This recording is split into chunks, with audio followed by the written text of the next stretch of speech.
Amanda Reid, Australian Paralympian exaggerated symptoms. A Paralympic athlete has been accused of exaggerating symptoms, a BBC investigation has found.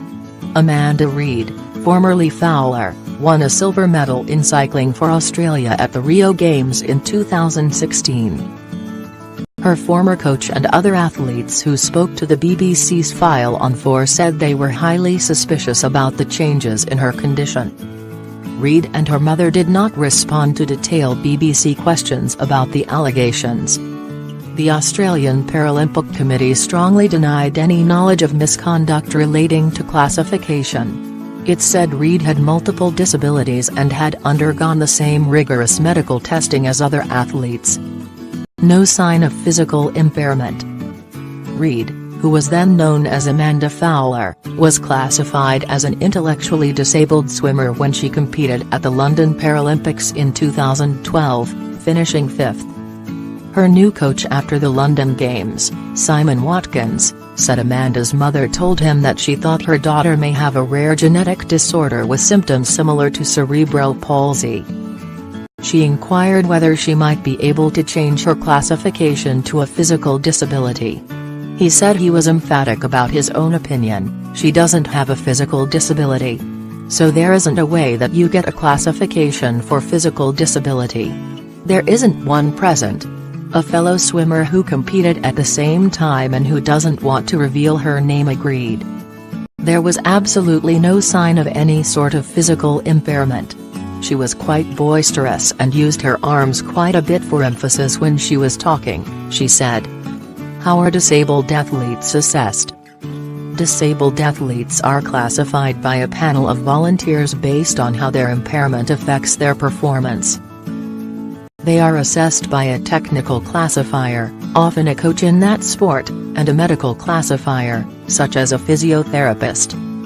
Part of their role is trying to spot intentional misrepresentation, where an athlete might exaggerate the level of their disability so they could be placed in a category where it would be easier for them to win medals.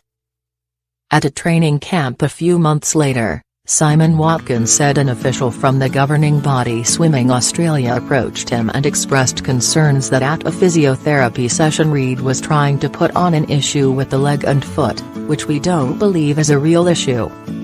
Quite unbelievable. Simon Watkins stopped coaching Reid in 2014. When he saw her again in 2015, she was competing as a visually impaired athlete. He said he was amazed as he had never seen any evidence of this before. This is a girl who had been driving a car. So now to be with a white stick was quite unbelievable. His doubts were shared by the fellow swimmer. She said that in her view, Reid used her white stick as if it were a prop.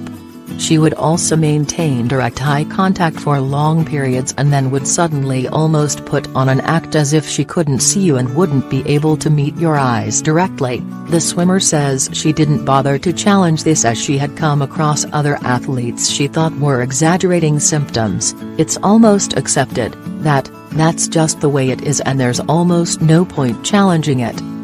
Simon Watkins wrote to Swimming Australia to express his concerns. He told them he believed Amanda Reid's family had made a joke of the classification system and the integrity of the system in Australia, and makes the country a joke on the international scene.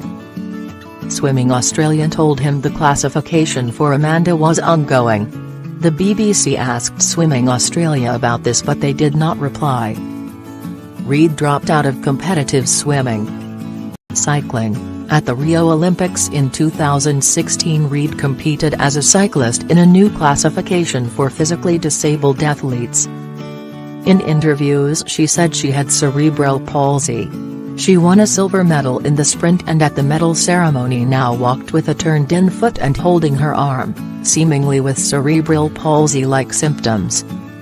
An athlete in the Australian team said he and others were shocked at the change in her physical appearance and there was skepticism about her success. Going from not medaling in swimming to being a silver medalist at a Paragames is virtually unheard of, so I guess there's always going to be a dubious aspect to that. Cycling's governing body, the UCI, said Amanda Reid had followed the normal classification process. They said they would assess whether they needed to investigate the allegations about her classification. File on 4 has obtained video footage from 2017 showing Amanda Reid walking to her car with no apparent physical disabilities and getting into the driver's seat.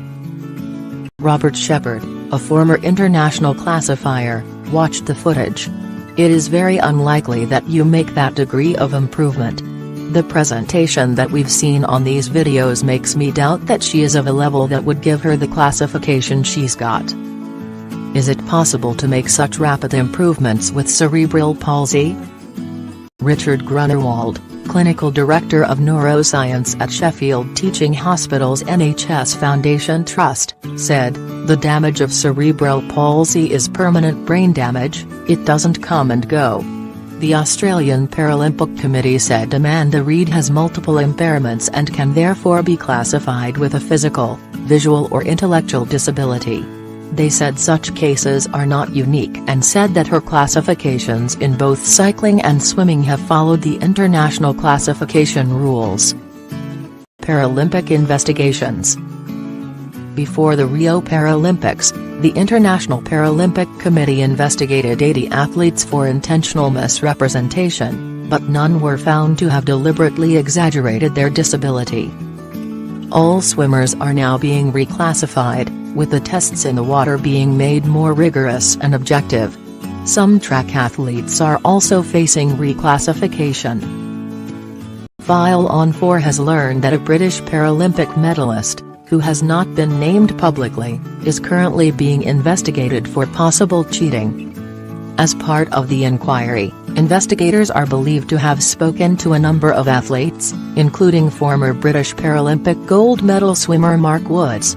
He told File on 4 he is worried that young, vulnerable athletes are being manipulated by older coaches to think they are more disabled than they actually are, which he describes as a form of grooming. "It's a word that sends shivers down my spine," he said. "But I think that there can be a process where coaches are using a dialogue, which will eventually lead to an athlete thinking they maybe should be categorized differently." Ian Braid used to run the British Athletes Commission, which represents 1,500 elite British athletes. He said during his 4 years in charge he heard growing concerns about abuse of the classification system, which led to a particularly bizarre incident. "I was told that in one team event members of the British squad were cheering for another nation's athlete, because they believed that a member of their own team was in the wrong class," he said. The British Paralympic Association, BPA, introduced a new athlete classification code earlier this year. The BPA's chief executive Tim Hollingsworth doesn't think cheating is happening on any meaningful scale. "I don't see that from the conversations we have with governing bodies," he says. "I don't see that from the conversations that we have with athletes." You can hear more on this story on BBC Radio 4's File on 4 programme on Tuesday 18 September at 2000 hours BST.